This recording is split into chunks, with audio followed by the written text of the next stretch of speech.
When I talked about the Hanbali Isnad, I was talking about the Hanbali Isnad in fiqh, which might be the Hanbali Isnad in Aqid. And they said that it even goes to Shaykh Islam Taymiyyah. And yet, I rejected Muhammad ibn Abdul Wahhab. And this rejection is not because of his Aqidah.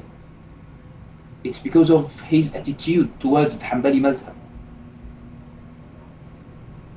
He rejected the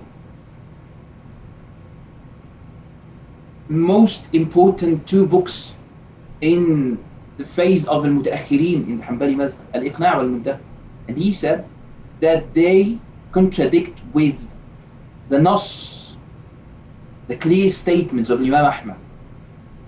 This means that we have approximately 900 years of effort, less than 900 years, 700 years of efforts exerted by the Hanbali scholars, and Muhammad ibn Abdul Wahhab doesn't respect that, and he claims that, yeah, all their ijtihad, or most of their ijtihad, this contradicts with the clear statements of Imam Ahmad. Yani, Ahmad made clear statements, those scholars, they just ignored them, and they chose to follow anything else. This was said by Muhammad ibn Abdul Wahhab. You can find it in the Hashiyah of Ibn Qasim, who was one of the scholars of in Najd, one of the scholars who embraced Muhammad ibn Abdul Wahhab, in his Hashiyah on Al-Rawd Al-Murba. This is one thing. That's why we cannot accept such a man in narrating Al-Iqna' wal-Muntaha that he rejected, in narrating the books that was summarized from Al-Iqna' wal-Muntaha that he rejected. When it comes to Ibn Taymiyyah, in fiqh, Ibn Taymiyyah is one of the most important scholars in the Hanbali Mazhab. And I'm talking about the grandson, Shaykh Islam, Taqiyuddin Ibn Taymiyyah.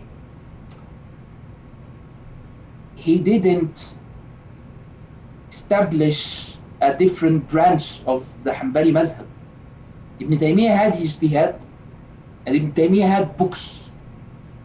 All of his books in fiqh were authored according to,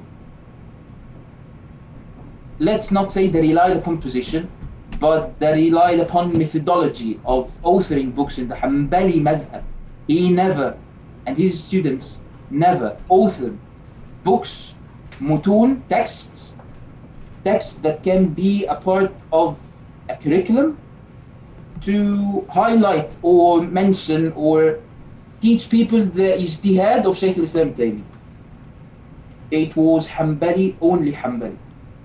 We are talking about the most important man after Shaykh Islam Muwaffaquddin ibn Qudama and his grandfather Majduddin ibn Taymiyyah in the Hanbali fiqh. So when it comes to fiqh, there is no Taymi branch of the Hanbali fiqh.